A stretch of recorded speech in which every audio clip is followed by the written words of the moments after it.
మీ ప్రార్థన అవసరతల కొరకు మమ్మల్ని సంప్రదించాల్సిన నెంబరు 7032378154.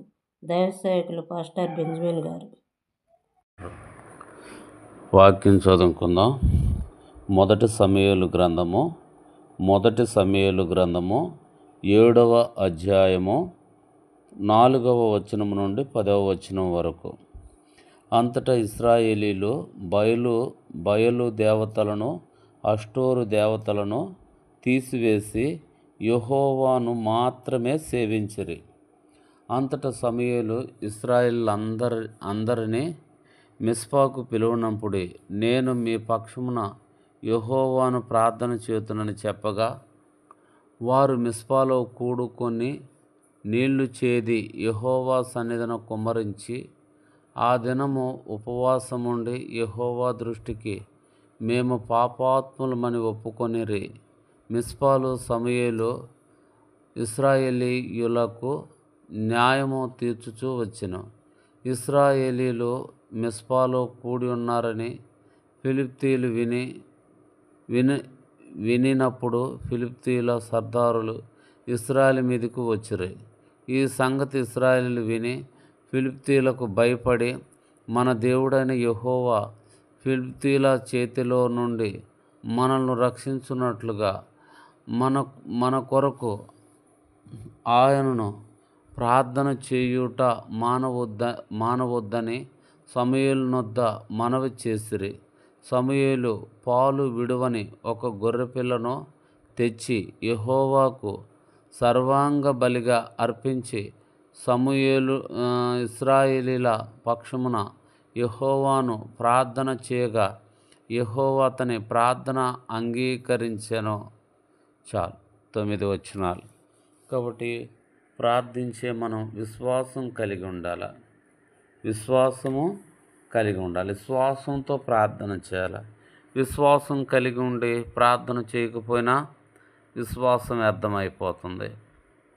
ప్రార్థన చేసి విశ్వాసం లేకపోయినా విశ్వాసము ప్రార్థన రెండు వ్యర్థమైపోతాయి. కాబట్టి విశ్వాసంతో కూడిన ప్రార్థన మనము చేయాలి. ప్రతి విషయంలో దేవుని మాట వింటూ మనం ప్రార్థించాలి. కాబట్టి దేవుని యొక్క వాక్యం చెప్తుంది, విశ్వాసము ప్రార్థన రెండు కలిగి ప్రార్థన చేయంటుంది. చూడండి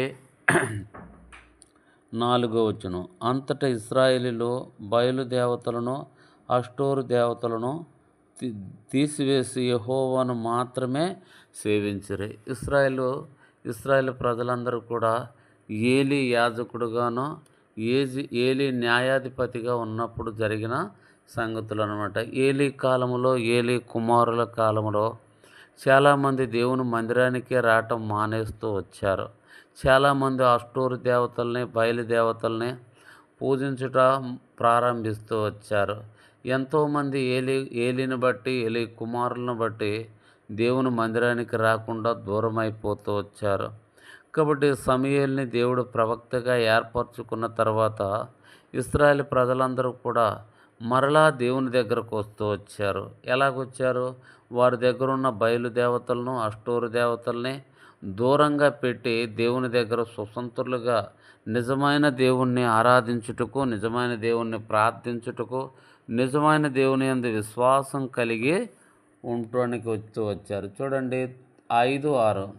అంతటా సమూయేలు ఇశ్రాయేలు అందరినీ మిస్పాకు పిలువనంపుడి, నేను మీ పక్షమున యెహోవాను ప్రార్థన చేతునని చెప్పగా, వారు మిస్పాలో కూడుకొని నీళ్లు చేది యెహోవా సన్నిధిన కుమ్మరించి, ఆ దినమున ఉపవాసముండి యెహోవా దృష్టికి మేము పాపాత్ములమని ఒప్పుకొనిరి. మిస్పాలో సమూయేలు ఇశ్రాయేలీయులకు న్యాయము తీర్చవచ్చెను. కాబట్టి మనం తెలుసుకోవాల్సిన సత్యం ఏంటంటే, మనము మన జీవితంలో తెలుసుకోవాల్సిన సత్యం ఏంటంటే, ఇశ్రాయేలు ప్రజలు మిస్పాకి రావాలి. మిస్పాలో మనము దేవుని సన్నిధిలో కూడుకొని మనం ప్రార్థన చేద్దామని ఇశ్రాయేలు ప్రజలందరికీ సమూయేలు వర్తమానం పంపించినప్పుడు ఇశ్రాయేలీయులందరూ కూడా బయలుదేవతల్ని, అష్టోరు దేవతల్ని తీసివేసి మిస్పాకి వస్తూ వచ్చారు. మిస్పాకు వచ్చి నీళ్లు చేడి యెహోవా సన్నిధిలో కుమ్మరించి, వారు నీ దృష్టికి మేము ఉపవాసం ఉండి మేము నీ దృష్టికి పాపం చేశాము, పాపాత్ములమనుచు తమ పాపములు ఒప్పుకొనుచు దేవుణ్ణి ప్రార్థిస్తూ వచ్చారు. శత్రువు శోధన నుండి, మనుషుల శోధన నుండి మమ్మల్ని తప్పించు ప్రభా. ఫిలిష్తీయుల చేతిలో నుండి, అష్టోరు చేతిలో నుండి, బయలు దేవతల చేతిలో నుంచి మమ్మల్ని తప్పించు ప్రభా అని వారు ప్రార్థన చేస్తూ వచ్చారు. కాబట్టి వారు మిస్పాలో కూడుకొని ఉపవాసం ఉండి నీళ్లు చేది యెహోవా సన్నిధిలో కుమ్మరించి, నీ దృష్టికి మేము పాపాత్ములమంటూ ఒప్పుకొనుచు ప్రార్థన చేస్తూ వచ్చారు. చూడండి 7వ వచనం. ఇశ్రాయేలీయులు మిస్పాలో కూడి ఉన్నారని ఫిలిష్తీయులు వినినప్పుడు ఇశ్రాయేళ్ల సర్దారులు ఇశ్రాయేలు మీదికి వచ్చిరి. ఫిలిష్తీయుల సర్దారులు ఇశ్రాయేలు మీదికి వచ్చిరి.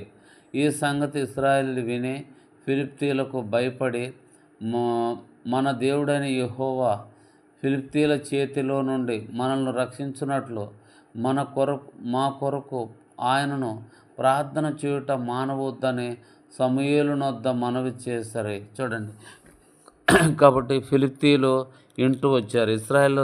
ఇశ్రాయేలందరూ తమ దేవుడైన యెహోవాను సేవించటానికి మిస్పాకి వెళ్తూ వచ్చారు. మన మీద వాళ్ళు తిరుగుబడుతూ వచ్చారని ఫిలిష్తీయులు వినినప్పుడు ఫిలిష్తీయుల సర్దారులు అందరూ కూడా, యుద్ధకారులు అందరూ కూడా మిస్పాకు వస్తూ వచ్చారు. మిస్పాలో దేవుణ్ణి ఆరాధిస్తున్న ప్రజల దగ్గరికి, దేవుణ్ణి ప్రార్థన చేస్తున్న ప్రజల దగ్గరికి, దేవుని యందు విశ్వాసం కలిగి ఉన్న ప్రజల దగ్గరికి వాళ్ళు వస్తూ వచ్చారనమాట. మిస్పాలో కూడి ఉన్నారని వచ్చారు. ఇశ్రాయేల్ ప్రజలు ఫిలిష్తీయులు తన దగ్గరకు వచ్చారని వారికి మిక్కిలి భయపడి సమూయేలుతో చెప్తున్నారు. సమూయేలు ప్రవక్త, నీవు మా కొరకు దేవుణ్ణి ప్రార్థన చేయుట మానవద్దు.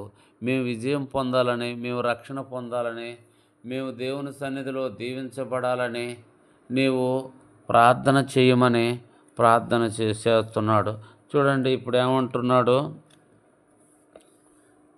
సమూయేలు ఏమంటున్నాడు చూడండి. 9వ వచనం. సమూయేలు పాలు విడిచిన ఒక గొర్రెపిల్లను తెచ్చి యెహోవాకు సర్వాంగ బలిగా అర్పించి ఇశ్రాయేళ్ల పక్షమున యెహోవాను ప్రార్థన చేయగా యెహోవా తన ప్రార్థన అంగీకరించును.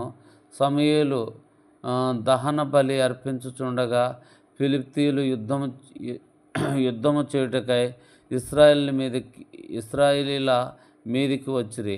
అయితే యెహోవా ఆ దినమున ఫిలిష్తీయుల మీద మెరుపులు ఉరుములు ఉరిపించిరి. వారిని తారుమారు చేయగా వారు ఇశ్రాయేలీయుల చేత ఓడిపోయిరి. కాబట్టి దేవుడు ఫిలిష్తీయులు ఎప్పుడైతే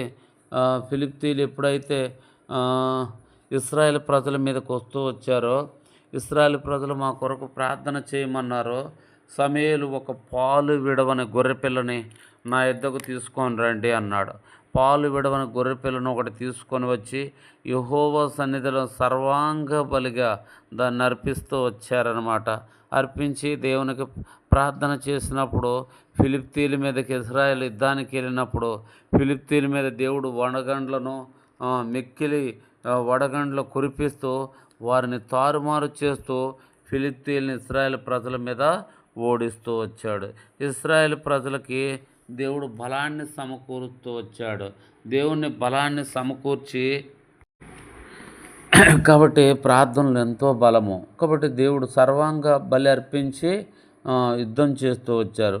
కాబట్టి ఫిలిష్తీయుల మీద దేవుడు వడగండ్ల వాన కుమ్మరించి ఫిలిష్తీయులను ఆ దినాన యెహోవా ఇశ్రాయేల్ ప్రజల మీద గెలవకుండా దేవుడు వారిని ఓడిస్తూ వచ్చాడనమాట. చూడండి 10వ వచనం మళ్ళీ ఒకసారి చదువుకొని ప్రార్థన చేసుకుందాం. సమూయేలు దహన బలి అర్పించుచుండగా ఫిలిష్తీయులు యుద్ధము చేయుటకై ఇశ్రాయేలు మీదికి వచ్చిరి.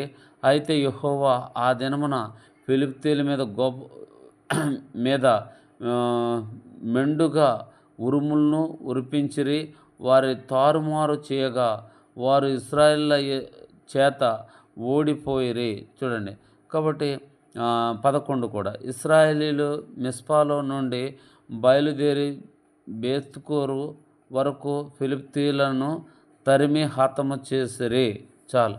కాబట్టి దేవుడు ఆ దినాన మెరుపులు ఉరుములు ఫిలిష్తీయుల మీద కురిపించగా ఇశ్రాయేలు ఎదుట వారు నిలవలేకపోతూ వచ్చారు.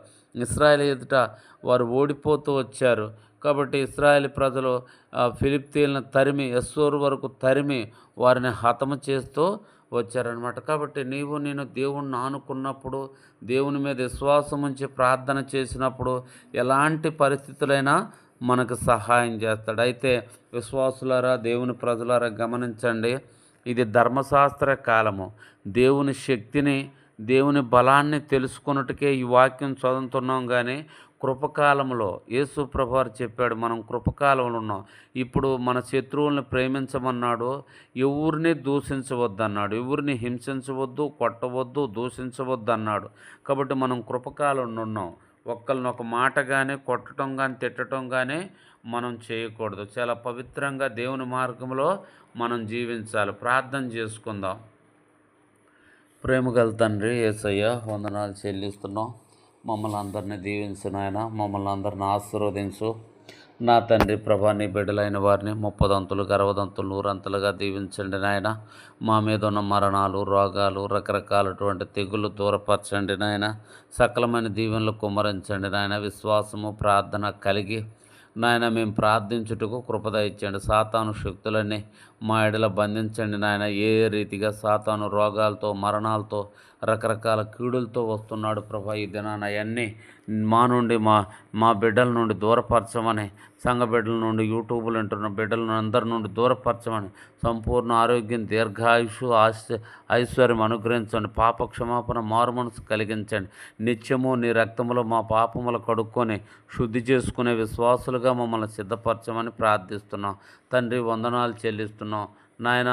పరలోకములో నిత్యము స్తుతించబడుతున్న పరిశుద్ధుడైన తండ్రి, నీకు వేలాది స్తోత్రాలు, కృతజ్ఞతాస్తుతులు చెల్లిస్తున్నావు నాయన. మెండైన దీవెనలు మా మీద కుమ్మరించమని నీకే మహిమ, ఘనత, ప్రభావాలు చెల్లిస్తూ ప్రభు అయిన యేసయ్య నామమున అడిగి వేడుకొనుచున్నాము తండ్రి. ఆమెన్.